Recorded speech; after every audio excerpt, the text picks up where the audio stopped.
Bueno, ya vamos a tratar de terminar bien rápido el material que nos quedó pendiente de la semana pasada.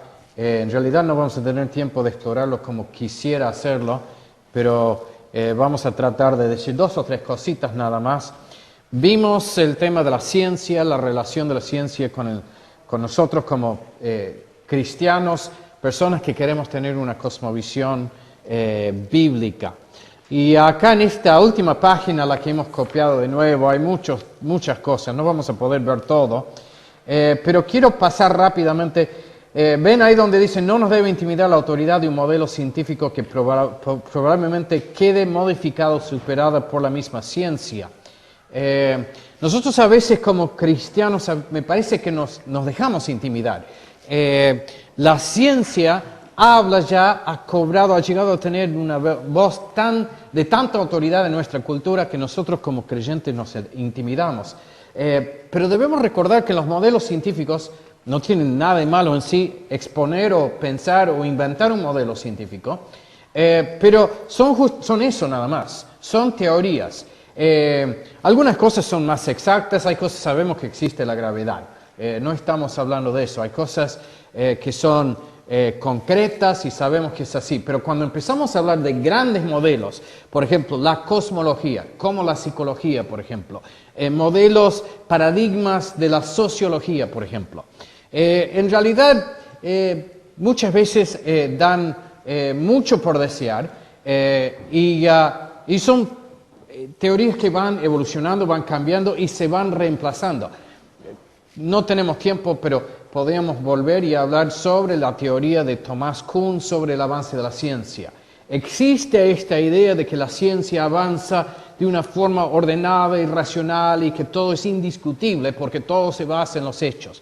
Pero Thomas Kuhn ha demostrado de que no es tanto así, de que hay paradigmas que existen por un tiempo, a veces se establecen y se vuelven el modelo oficial, pero con el pasar del tiempo muchas veces, con la acumulación de nuevos datos y nuevas ideas, llega un punto en que ese modelo queda explotada y se introduce un nuevo concepto. Nosotros en la cosmología, por ejemplo, uno vuelve 50, 60 años al pasado y existía un modelo que se llama, lo tengo acá reemplazado, la teoría del estado estacionario.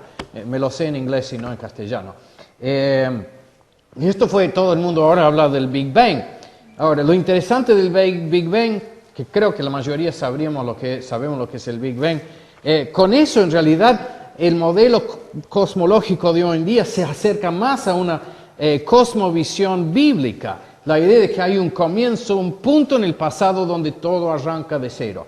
El Big Bang mismo es una teoría que también tiene sus problemas, a lo mejor se ha ido modificando, hay problemas serios que están buscando de solucionar, a lo mejor con el pasar del tiempo van a poder encontrar modificaciones para que el modelo realmente se establezca del todo, pero sigue siendo un modelo.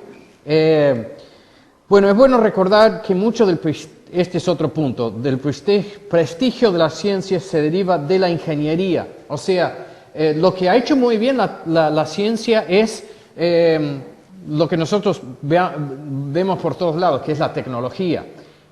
La tecnología se basa en el análisis y la manipulación de lo que tenemos frente a nosotros, lo que podemos tocar, lo que podemos palpar. Eso es muy distinto a un modelo que intenta describir el pasado, los orígenes de todo. Eso es muy distinto.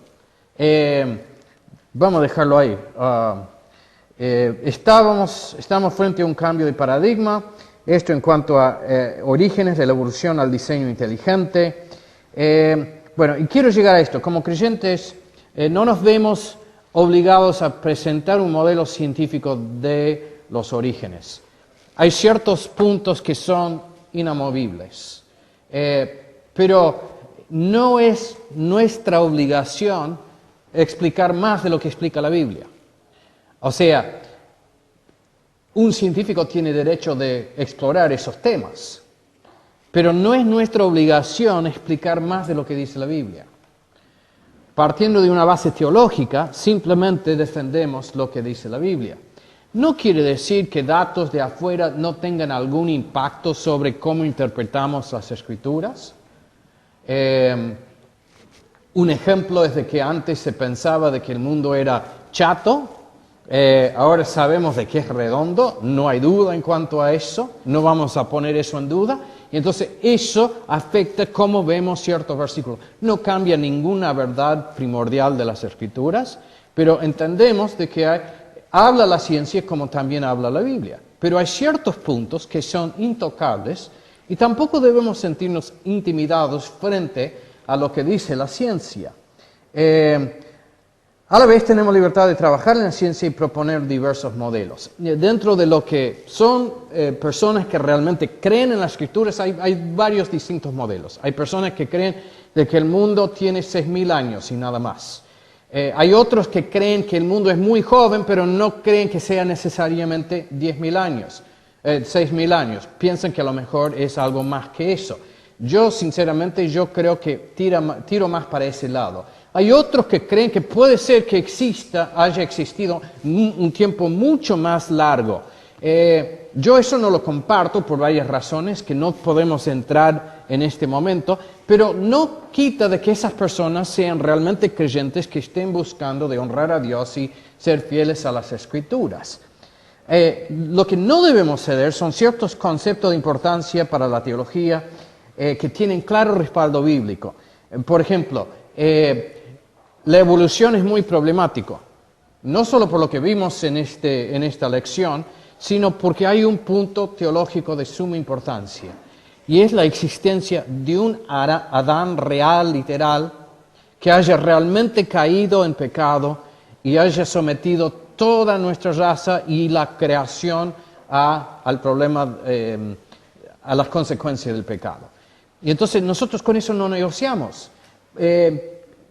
Toda la estructura de la Biblia depende de eso. La relación entre Adán, un Adán literal, y un Jesucristo literal, que realmente murió por nuestros pecados y literalmente resucitó de los muertos.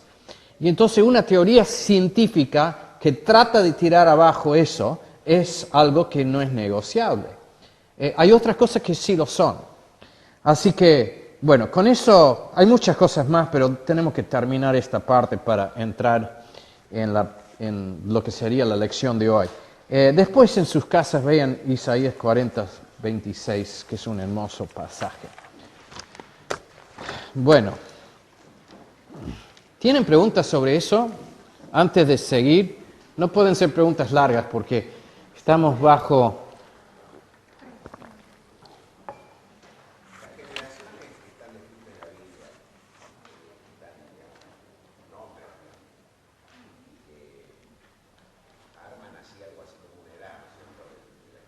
Sí. Hay distintas...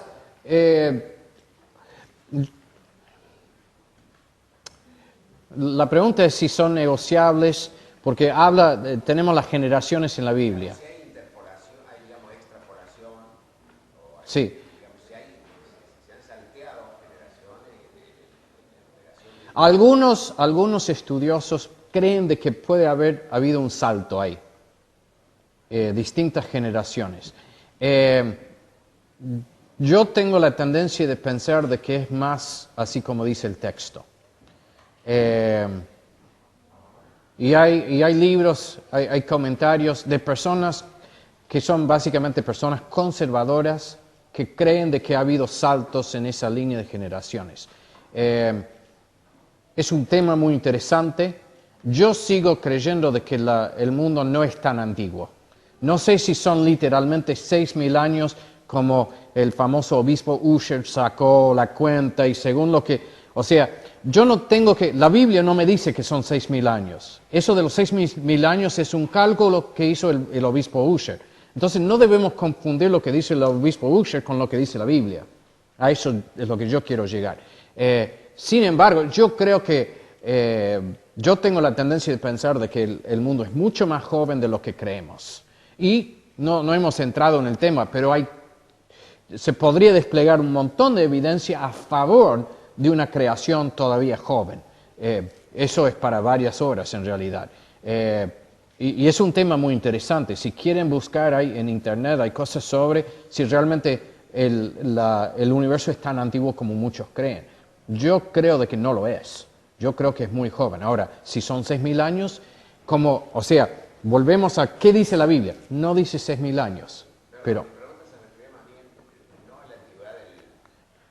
Bueno, la tierra estaba desordenada y vacía, Sí. pero desde el arranque de la creación de Adán, como que están todas las generaciones nombradas, es como que estaría cortando un poco el tiempo a las generaciones que están. No, yo tengo la... Por eso puedo suponer que también hay saltos Algunos creen que puede haber saltos y dan toda una explicación. Es muy, no me acuerdo cuántas generaciones, son 3, creo que son 3 etapas de 14, no sé cuántas generaciones, es muy simétrico. Ahora, el hecho de que sea simétrico, algunos dirían, entonces es artificial. Pero ¿cómo sabemos eso? ¿Dios no es capaz de hacer algo muy simétrico? Hay un argumento que tiene en cuanto a los 7 días, de que es muy simétrico y entonces es poético y es artificial. Pero digo, ¿y Dios no es capaz de hacer algo muy simétrico? No lo entiendo. Claro. Así que yo tengo la tendencia de pensar sin querer ser demasiado dogmático, porque hay grandes teólogos que toman otra postura y que son personas, no son herejes, pero no comparto su opinión. Así que, pero es un tema para largo ese. Bueno, vamos a comenzar con el tema de la psicología. Hemos venido viendo, primero vimos lo que sería una cosmovisión bíblica, empezando por la creación, 3 categorías que tienen que ver con el desarrollo de la historia de la humanidad en el tiempo, la creación original, Dios lo que hizo, lo hizo bien. De ahí entendemos de que no somos gnósticos, la creación de Dios es buena y ha sido hecho para nuestro bien. Varios temas que no vamos a volver a repetirlos, pero el rol del ser humano en el contexto de esta creación, hechos a la imagen de Dios con el propósito de reflejar la gloria de Dios, de existir en este mundo, de procrear y de crear una cultura, una civilización que también lo honre a Dios. Que tomemos lo que es la creación divina y hacemos de la creación cosas que sirven para glorificar a Dios. Eso sería una cultura bíblica. Bueno, viene la caída, todo se echa a perder por el tema del pecado. El resultado no solamente es de que nos afecta a nosotros, sino que afecta a la creación entera. Y la tercera etapa es la restauración, que comienza no en el futuro, sino que ya comenzó con la llegada de Jesús al mundo, su crucifixión, su victoria sobre el mal, su resurrección, su victoria sobre la muerte y el comienzo de una nueva etapa. Todo está siendo restaurado por medio de un proceso de redención. Entonces eso nos sirve como marco para entender una cosmovisión bíblica. Ahora, lo interesante es que hemos visto de que en el siglo XIX esa cosmovisión bíblica fue reemplazada por el materialismo, por 3 grandes profetas del materialismo. El primero es el señor Darwin, que lo vimos la semana pasada y hace 2 semanas, y hoy nos toca el señor Freud, que es el que sale con el tema de la psicoterapia, psicoanálisis, la psicología. Darwin reemplaza una visión, un entendimiento bíblico de los orígenes, de dónde viene todo. Freud reemplaza lo que podemos llamar una antropología bíblica. Cuando hablamos de antropología, no estamos hablando de antropología en el sentido de la universidad, donde uno estudia antropología, aunque es algo que puede ser relacionado, sino que estamos hablando de una antropología en el contexto de la teología. La teología, el estudio de la antropología, en la teología es el estudio del hombre. ¿Cuál es la naturaleza del hombre? ¿Qué es lo que le pasa al hombre? ¿Cuál es el problema que tiene el hombre? ¿Cuál es el fin del hombre? ¿Qué es lo que dice la Biblia sobre el ser humano? Y la psicología, Freud y los demás reemplazan justamente esta parte de la teología. Bueno, la influencia de Freud en América Latina, o por lo menos Argentina, yo creo que es bastante importante en toda América Latina, pero en especial en la Argentina. En la ciudad de Buenos Aires hay un psicólogo por cada 200 habitantes. En realidad yo he visto estadísticas que son más, que llega casi a 1%, pero por lo menos hay un psicólogo por cada 200 habitantes. Este dato es interesante. Esto lo saco de La Voz del Interior hace 2 semanas. He encontrado otras fuentes que dicen lo mismo. Pero hay 60.000 estudiantes en 10 carreras que existen en las universidades públicas y en la treintena que se dictan en las privadas. 60.000 estudiantes. Ahora, es importante, yo creo que es bueno recordar, ¿se acuerdan lo que leímos de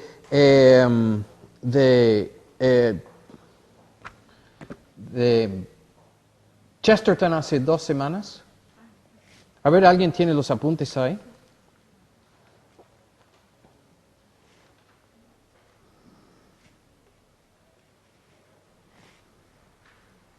Mientras me están buscando ese, porque no me acuerdo cómo lo dice exactamente. Lacan está más vivo en Argentina que en Francia. Esto también de La Voz del Interior hace 2 semanas.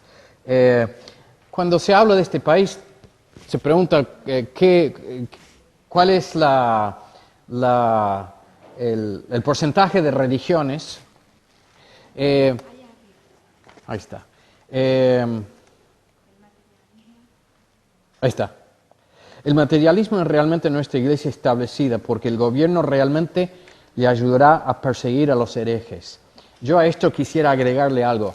La religión establecida, el sacerdocio de esa religión establecida es la psicología, son los psicólogos.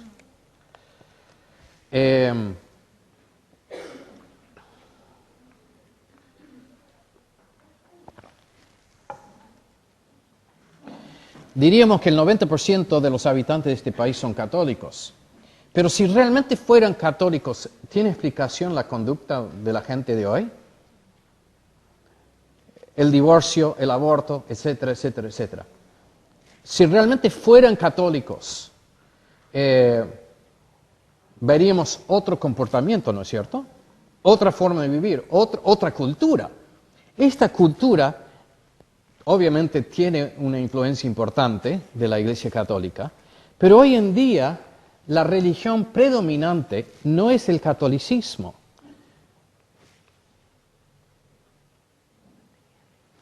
Es el materialismo, y el materialismo expresado por medio de las enseñanzas de Freud y de sus discípulos como Lacan y otros. Y quiero decir algo más. La iglesia evangélica en la Argentina, en gran parte, es una iglesia sincretista, que no se da cuenta que ha absorbido las enseñanzas de Freud y es de 2 mentes. Ya vamos a llegar. Ya vamos a llegar. Vamos a llegar. Para eso está toda la lección. Tengan paciencia.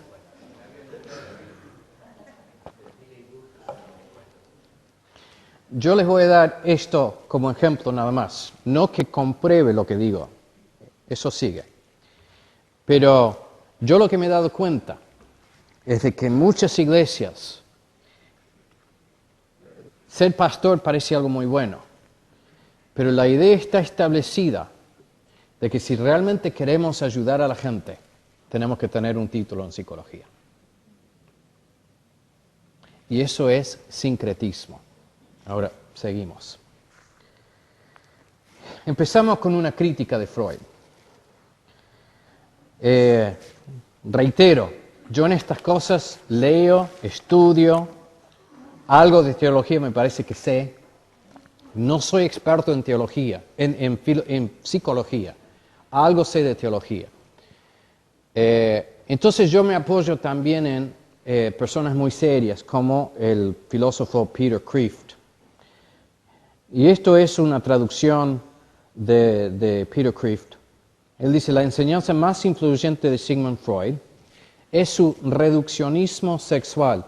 En realidad, Juan me mejoró esta traducción, me olvidé de pasarlo a los apuntes, así que después en los apuntes voy a reemplazar lo que... Pero básicamente dice lo mismo, aunque Juan siempre mejora todo. La enseñanza más influyente de Sigmund Freud es su reduccionismo sexual. Como ateo, y esto es muy importante, él es materialista y evolucionista. Como ateo, Freud reduce a Dios a un sueño del ser humano. Como materialista, lo reduce al hombre a su cuerpo. El cuerpo humano se reduce al deseo animal. El deseo al deseo sexual. Y el deseo sexual al sexo genital. Todas son simplificaciones excesivas.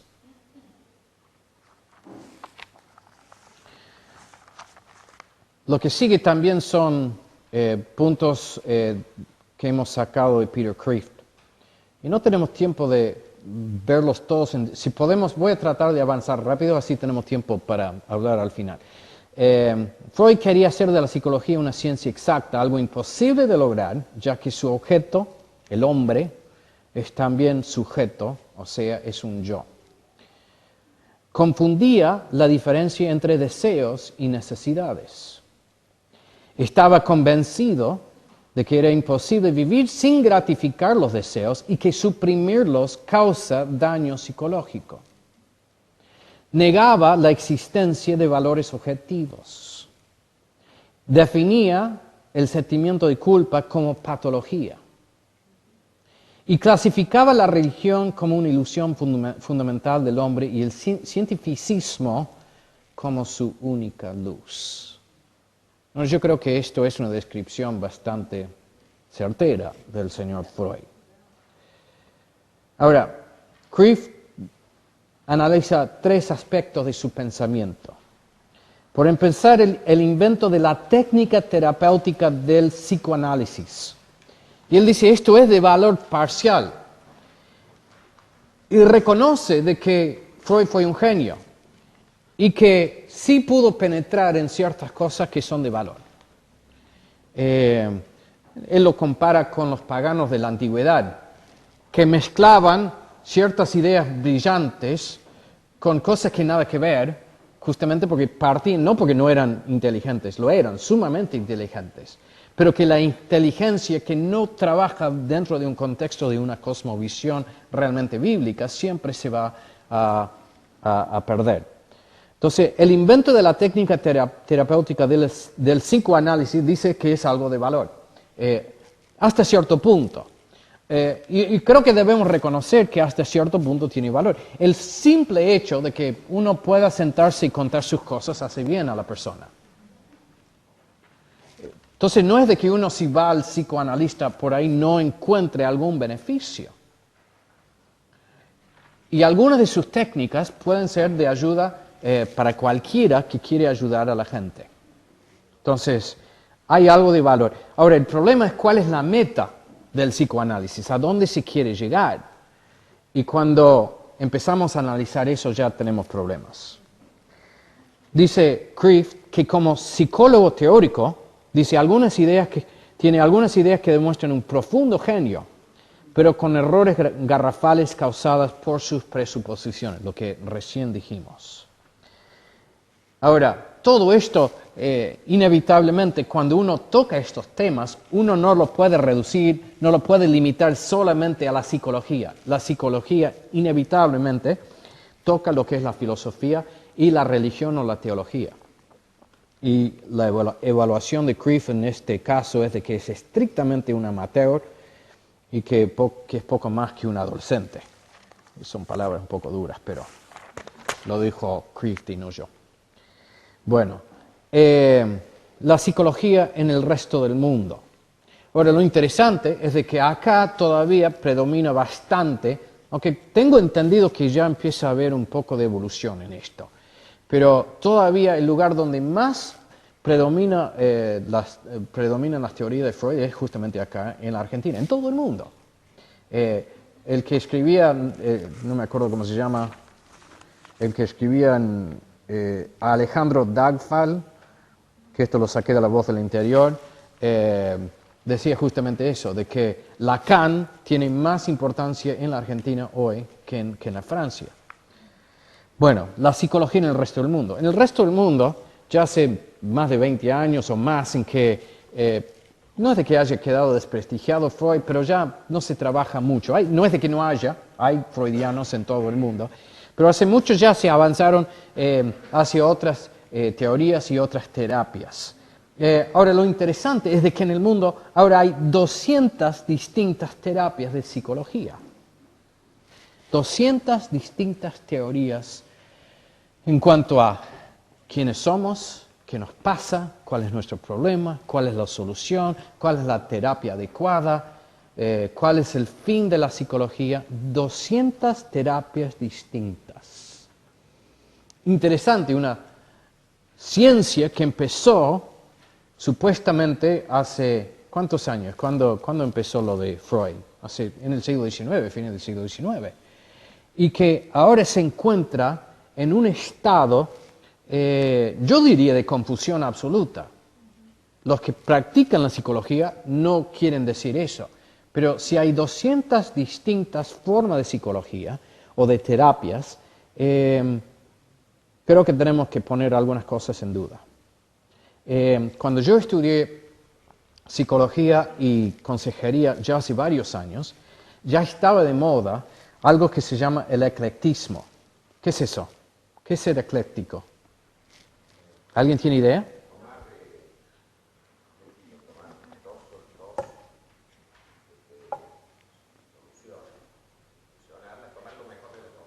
Sí, puede ser dos o más. Tomo un elemento de acá, tomo otro elemento de acá y fusiono. Uno de los libros que nosotros leímos decía que, bueno, ahora predomina el eclectismo y era absolutamente agnóstico en cuanto a las distintas terapias. Este era el libro que más se usaba en las universidades en Estados Unidos y no proponía ninguna terapia. Decía simplemente, hoy en día está de moda el eclectismo, donde uno estudia las distintas teorías y uno toma lo que le parece mejor, lo que más te convence a vos como psicólogo o como consejero, y lo que más te sirve para ayudar a la otra persona. Ahora, si estamos en eso, ¿qué es lo que dice sobre el estado realmente de la psicología como ciencia? Es un caos absoluto.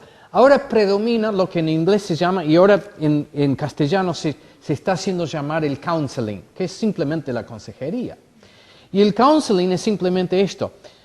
El counseling, que al final del libro que yo estudié, eran técnicas de counseling. Y el counseling lo que enseña es de que ayudemos al cliente, ayudemos al paciente. No tenemos una gran teoría, simplemente bajemos todo al nivel más práctico y tratemos de limitar la cuestión, tratemos de encontrar algo que podemos manejar. O sea, ya no creemos de que podemos encontrar la gran solución o la raíz del problema, sino que tratemos algo muy práctico. El cliente tiene problemas con las finanzas, entonces le mostramos, por ejemplo, cómo usar su tarjeta de crédito. Le damos algún consejo muy práctico. A lo mejor tendrías que no tener tarjeta de crédito. Y no tratamos con los problemas de fondo, porque los problemas de fondo son evasivos, son difíciles de entender, son difíciles de llegar. Entonces tratamos lo que es superficial nada más. Entonces el counseling ahora está muy de moda y de cierta forma a mí me parece muy bueno, porque si uno tiene un problema, a lo mejor por lo menos sale con algo práctico que lo ayude a la persona. Ahora, a la vez lo que veo en esto es algo que se ve en la filosofía. Cuando uno estudia filosofía, lo que uno encuentra es un sinfín de teorías, que muchas veces son teorías contradictorias. Y una evolución en el tiempo donde vamos pasando de una teoría a otra teoría, a otra teoría y otra teoría, y nunca encontramos la estabilidad. Van Til, el teólogo, hablando de la historia de la filosofía, dice que esto es normal. Es normal, y él dice que lo que siempre encontramos es un movimiento entre teorías que le dan valor a lo racional, la hiperracionalidad, y después hay un giro y vamos a lo irracional. Y en toda la historia se ve este movimiento, de lo irracional a lo racional y volver a lo irracional.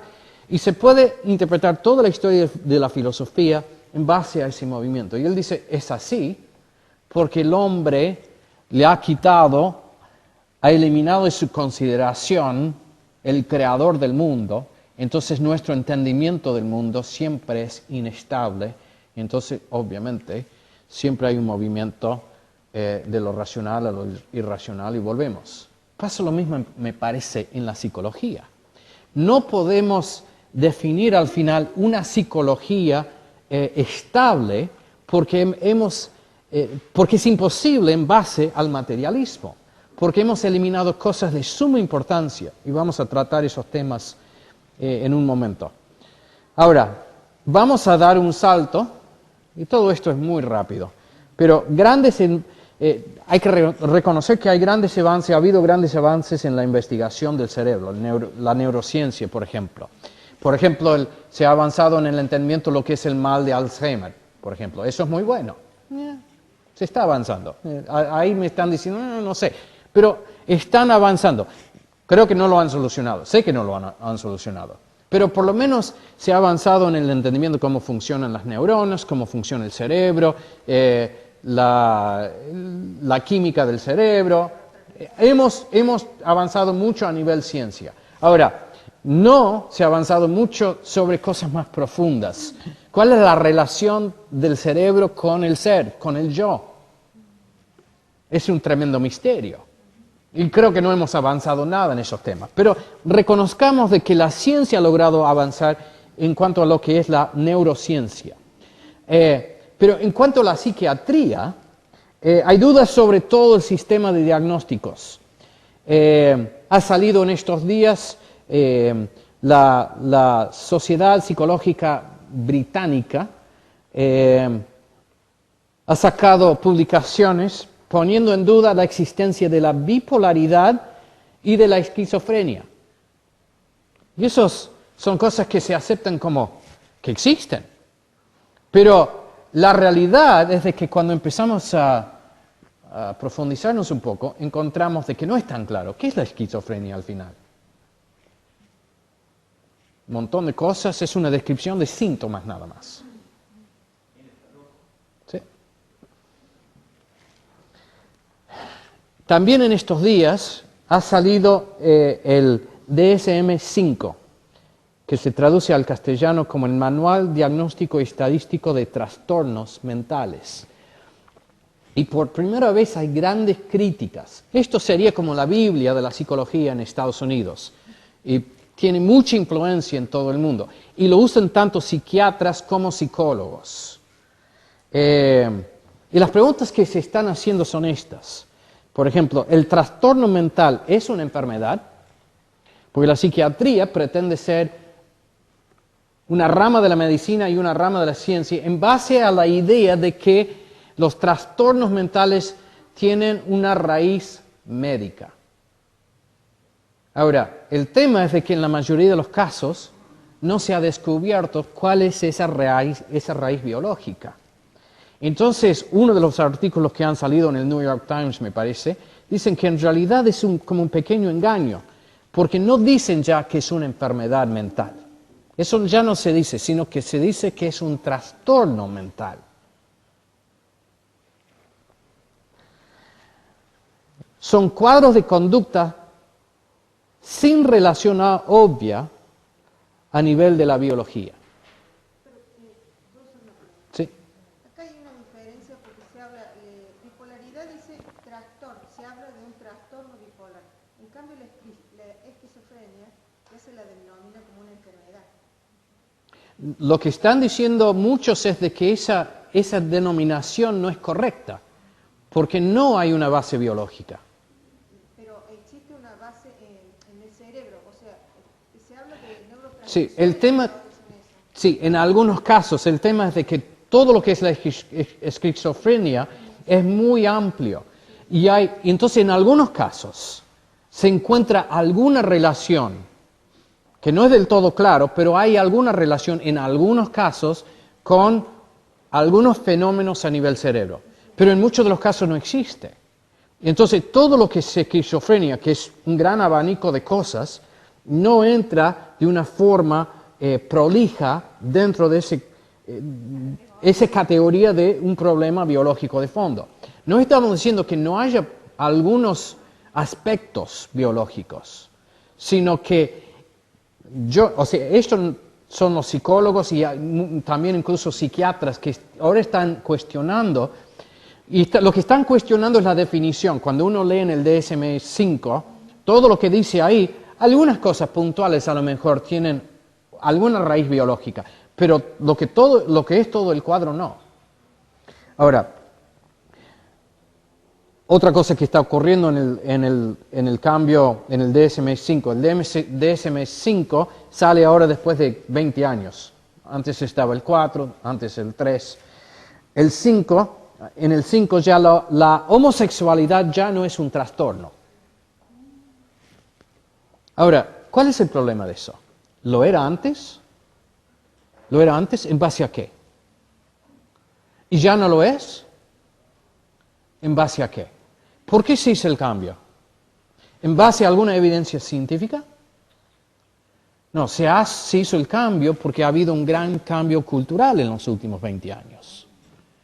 Y entonces esto es un manual de diagnóstico, pero no se ha hecho un cambio importantísimo en base a un cambio cultural sin ninguna base científica. Entonces esto lo están criticando. Y esto hay que separarlo del hecho de si uno cree que está bien la homosexualidad o no. Acá la pregunta que estamos haciéndonos, ¿es realmente científico esto? Otros temas, la expansión de diagnosis. En el nuevo manual, la tristeza o una pena extendida, si alguien se muere, por ejemplo, es natural que uno pase un tiempo de duelo. Pero si ese duelo se extiende, no me acuerdo, creo que son más de 6 meses, ya es un trastorno. Ahora, eso es importante. O sea, si yo voy al psicólogo y se murió mi esposa, mi papá, mi mamá, lo que sea, es natural, pero si yo no salgo de ese duelo en el tiempo que dice el manual, ya se categoriza como depresión y es un trastorno. También, si los chicos tienen problemas con el mal comportamiento, berrinches, caprichos, rabietas, eso ya se define como un trastorno. Ahora, esto es muy problemático.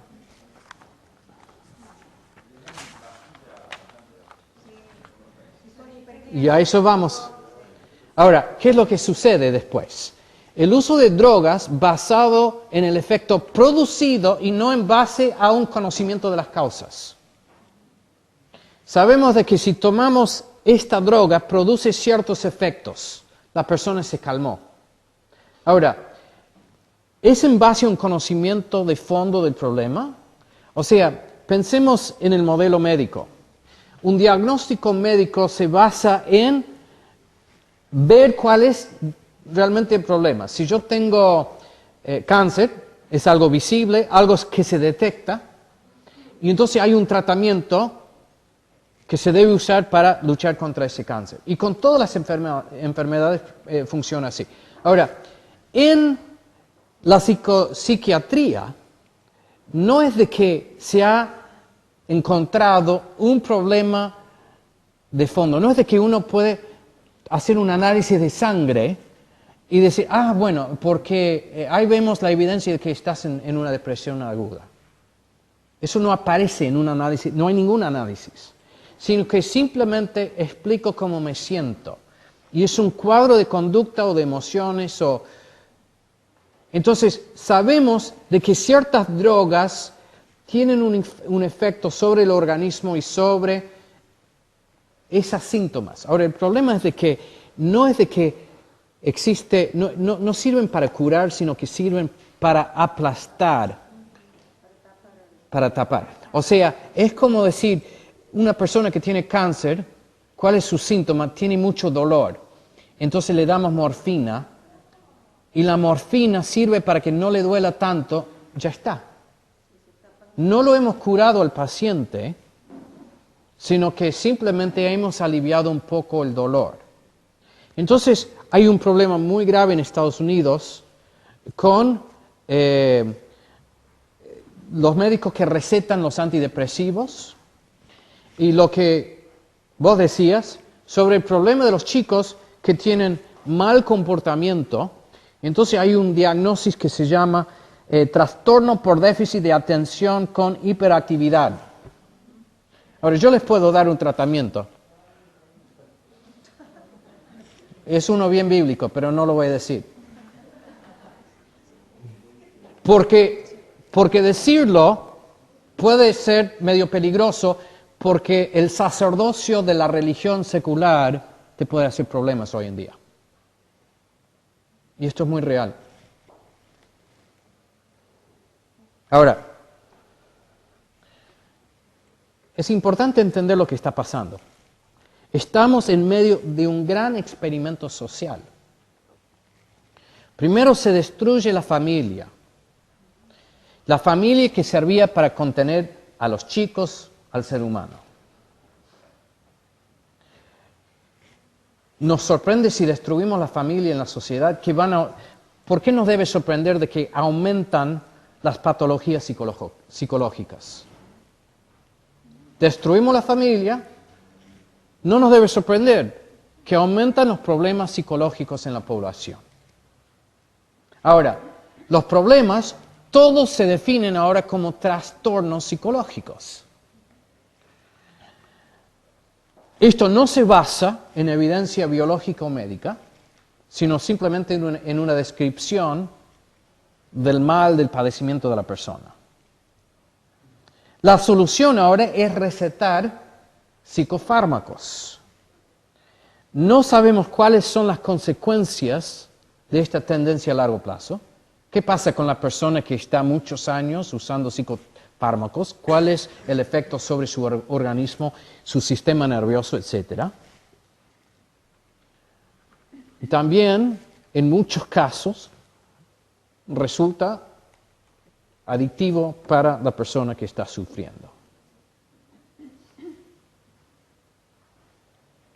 Esto es la realidad que estamos viviendo. Ahora, algunos levantaron la mano. Me parece que se le está dando mucha atención a por qué la gente está yendo al psicólogo. Y creo que a veces es culpa de la medicina, no del psicólogo, me parece a mí. Porque la falta de sensibilidad a veces pasa también de la medicina, que vos ves que hay una persona enferma y se la toma solo como un objeto para solucionar ese problema. Y como eso es lo que yo he notado, ¿no? Ponerle gente con mamá por ahí, con un colesterol, y te dan una pastillita para bajar el colesterol. Come tranquilo, toca, toma la pastillita. Entonces después, caes en un problema que seguís estando enfermo, no te curás, seguís teniendo otro problema y decís, bueno, no doy más, la cabeza se me está explotando, estoy lleno de medicamentos, sigo enfermo, no quiero salir, no quiero ver más nada. Y entra en un estado como de depresión también.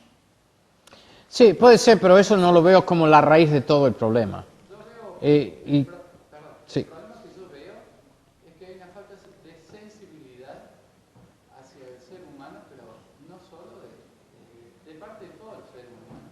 Bueno, y puede ser porque si vivimos en un mundo materialista donde a la persona lo vemos como objeto, como organismo nada más, y muchas veces quiero tener cuidado, no es de que no haya problemas en la medicina, pero también pasa de que en la medicina muchas veces el sistema médico le pone una presión impresionante sobre el médico también.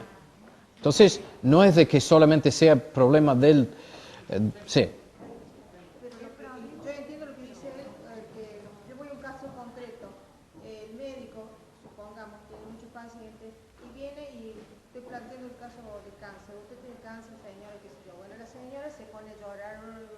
Bueno, vaya a salud mental. Eso es lo que yo entiendo. Le falta la parte humana al médico. Sin duda. Pero ese es otro problema, no es el problema que estamos tocando hoy. Sin duda, pero hay muchos problemas en el mundo. Acá lo que estamos hablando en esta lección es sobre la psicología. Obviamente hay una relación, pero hay problemas con la psicología. El problema de la psicología no viene de los médicos, es de la psicología en sí. Pero el médico manda al psicólogo a una persona. Está bien, puede ser que sea así, no dudo que sea así, pero... Sí. Yo creo que el problema global del pecado en medicina, puntualmente en nuestro país, se manifiesta de esa manera. Sí. Es apenas una mínima parte del problema global. Sí, el problema es un problema de cosmovisión. El problema de fondo con la psicología y la psiquiatría es un problema de cosmovisión, es un problema de fondo. Y puede haber también un problema con la medicina, pero hoy estamos tratando de tratar el tema de la... Y no es de que no, es cierto que hay una relación, no, es cierto, yo eso lo reconozco. Bueno, el rol de la iglesia. La consejería es parte de la obra tradicional de la iglesia, siempre lo fue. Los puritanos en especial se preocuparon por lo que en inglés se llama soul cure, o sea, curar almas. Los puritanos trabajaron muchísimo en esto. En especial hay un tipo llamado Richard Baxter, ahí ven sus fechas, y él escribió un libro que se llama El Directorio Cristiano, o sea, un cuerpo de divinidad práctica y casos de conciencia. O sea, y son casos casi como hoy en día si uno estudia psicología o consejería, trabajan en base a casos. Examinemos este caso, tratemos de llegar a un diagnóstico, tratemos de entender qué pasa con este paciente y cuál es el diagnóstico que hay que hacer y cuál es el tratamiento. Eso ya se estaba haciendo entre los puritanos, antes de la medicina moderna. Entonces es una parte íntegra de lo que debe ser el ministerio cristiano. En los últimos 100 años, bajo la influencia de Freud y de otros, nosotros nos hemos dejado marginar. No es de que, yo creo que han querido echarnos del mercado de la consejería, pero también nosotros nos hemos permitido echar. Gracias a Dios hay un movimiento nuevo donde se está buscando de revertir el proceso. Remarco la creciente oposición del Estado. Lo que dije antes, el materialismo es la iglesia del Estado moderno y su sacerdote es el psicólogo. Y entonces hay cada vez más leyes que hacen de que sea difícil que la iglesia ofrezca consejería bíblica. Y hay lugares donde hacerlo pone en peligro a la iglesia y el que lo hace. Uno puede incluso terminar en la cárcel si hay un problema. Gracias a Dios hay una contrainfluencia. Hay un tipo llamado Jay Adams, que tenemos varios libros de él, pero él comienza un movimiento que se llama Consejería Bíblica. Hay una organización que se llama CCEF, que es Christian Counseling, no me acuerdo lo que es, pero pueden buscarlo en internet, y una asociación en Estados Unidos que se llama NANC, no voy a entrar en todos los detalles, pero quiero decirles, nuestra iglesia estamos preocupados por esto, y estamos contentos porque uno de los nuestros está estudiando en Westminster ahora, Manuel, está estudiando teología y a la vez está haciendo los cursos de NANC con la idea de volver él y Shirley con su certificación en consejería bíblica y con la capacidad de preparar otros consejeros bíblicos. Bueno, preguntas relevantes para el creyente, y en especial el creyente que está estudiando psicología o quiere practicar, que quiere ser consejero. Y hay muchos creyentes que lo están estudiando y con las mejores motivaciones quieren ayudar a la gente. Entonces, pero hay que preguntarse esto. Si vamos a ofrecer consejo, varias ideas. ¿Existen seres espirituales? ¿Creemos que sí o no? ¿Existe la maldad objetiva? ¿Sí o no? ¿La maldad es simplemente una construcción social? ¿Algo que imaginamos? ¿O existe realmente la maldad? ¿Existe el pecado? ¿O es una construcción social? ¿Qué es el sentimiento de la culpa? ¿Qué es el sentimiento como creyente? ¿Y cuál es nuestra postura sobre eso? ¿Y cómo lo relacionamos con lo que dice la psicología? ¿Cuál es el propósito del ser humano? ¿Por qué existe? ¿Qué es la normalidad? ¿Cómo se define la normalidad? En un mundo caído, si nosotros aceptamos una cosmovisión bíblica, ¿qué significa ser normal? Yo a esto quisiera agregar esto. ¿Cuál es la meta de la terapia o de la consejería? ¿Qué estamos buscando cuando damos consejo a una persona? ¿Equilibrio? ¿Felicidad? ¿Qué es lo que se busca en la psicología secular? Ahora, si nosotros tenemos una cosmovisión bíblica como consejeros, ¿qué estamos buscando? ¿Ser como Cristo? Entonces, ¿esa puede ser la meta de nuestro consejo, de nuestra terapia, ser como Cristo? Eso cambia muchas cosas, me parece. ¿Cuáles son las partes constituyentes de un ser humano? ¿Es simplemente un organismo o es más que un organismo? Si es más que un organismo, ¿qué implica eso sobre la realidad en que vivimos? ¿Y cómo debemos tratar a esa persona si es más que un organismo? ¿Cuál es la relación, si existe la parte espiritual del hombre? Esto es muy importante y no está, anótenlo. ¿Cuál es la relación entre la parte espiritual del hombre y la parte material, la biológica? ¿Hay una relación entre biología y espiritualidad?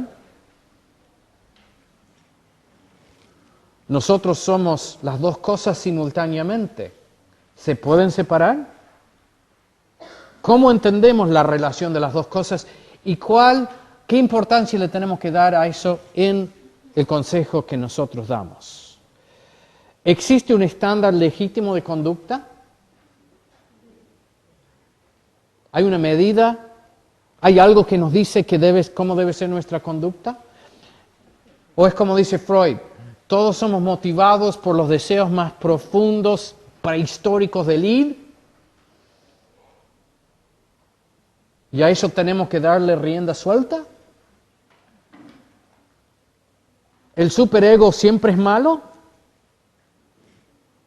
¿O hay estándares externos a nosotros a los cuales debemos someternos? ¿Cuál es el modelo de cambio humano? ¿Tiene validez el modelo bíblico de la santificación? ¿Cómo cambiamos? La psicología moderna en muchos casos ya no cree en el verdadero cambio. Esto del eclecticismo y el counseling es de que ya no creemos de que realmente la persona cambia. Podemos cambiar algunas cosas marginales, pero lo que es la persona en su profundidad no cambia. Nosotros creemos que se puede cambiar. ¿Cómo se produce ese cambio? ¿Cuál es el mejor ambiente para curar el alma? ¿El diván del experto o la comunidad de la iglesia? ¿Tiene un valor terapéutico la iglesia? Si es así, ¿es más importante que la consejería del individuo? ¿Cuál es el lugar de la conversión en el cambio del individuo? Un psicólogo cristiano, ¿cómo maneja esto? ¿Creemos en la conversión o no creemos en la conversión? ¿Creemos una cosa el domingo y otra cosa durante la semana cuando estamos ayudando a gente? Si lo que más necesita el ser humano es la conversión, ¿cómo aplicamos eso en nuestra consejería? ¿Cuál es la importancia del Espíritu Santo? ¿Cómo integramos esto a nuestro proceso de consejo. Cierro con esto. Hay 3 formas de ministrar la palabra, hablando de la iglesia. La predicación, exponer la palabra de Dios. El discipulado, que es tomar la palabra de Dios y aplicarlo en un sistema progresivo, ayudando a que la persona crezca, bajo la influencia del Espíritu Santo según las normas de las Escrituras. Y hay otra forma de ministrar la palabra de Dios, y es por medio de la consejería. La consejería es muy parecido al discipulado. El discipulado muchas veces ocurre en una relación así muy personal. Y la consejería bien entendida puede ser algo sumamente dinámico y positivo, de mucha ayuda. La consejería por lo general surge cuando hay un problema. Me siento deprimido, ¿qué hago? ¿Cómo lo entiendo? ¿Cuáles son los recursos espirituales que tengo para ayudarme en esto? Entonces la consejería bíblica es muy parecida al discipulado, pero es la palabra de Dios aplicada a la situación puntual que está viviendo la persona. Necesitamos consejeros bíblicos. Ahora, si uno estudió psicología, ¿es una pérdida de tiempo? Para nada. Es de mucho valor. Entender, en parte porque nosotros vivimos en una sociedad psicológica, no me sale la palabra, pero llena de psicología. La persona están bajo la influencia de la psicología. Entonces, entender lo que la sociedad cree y a la vez poder ofrecer otra óptica, una óptica bíblica, es de muchísima importancia. Quiero cerrar con esto.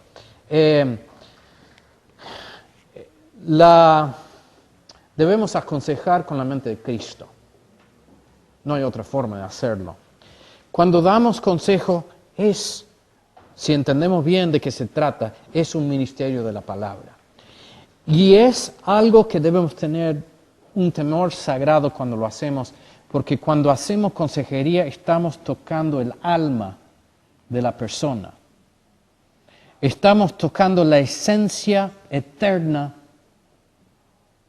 de un individuo creado por Dios. O sea que estamos tocando cosas santas. Estamos entrando en lugares santos. Y así como el pastor cuando sube al púlpito lo debe hacer con temor sagrado, el consejero también lo debe hacer con un temor sagrado. La Biblia nos dice que el pastor tendrá doble condenación si no ejerce bien su oficio. Y la consejería bien entendida es el ministerio de la palabra. Y si vamos a tocar las almas de las personas, lo debemos hacer con sumo cuidado y solamente según los principios de la palabra de Dios. Eso es muy rápido, muy por encima. Cortemos la cinta ya y si tienen 2 o 3 preguntas, en realidad tendremos que terminar, pero no quiero... sí.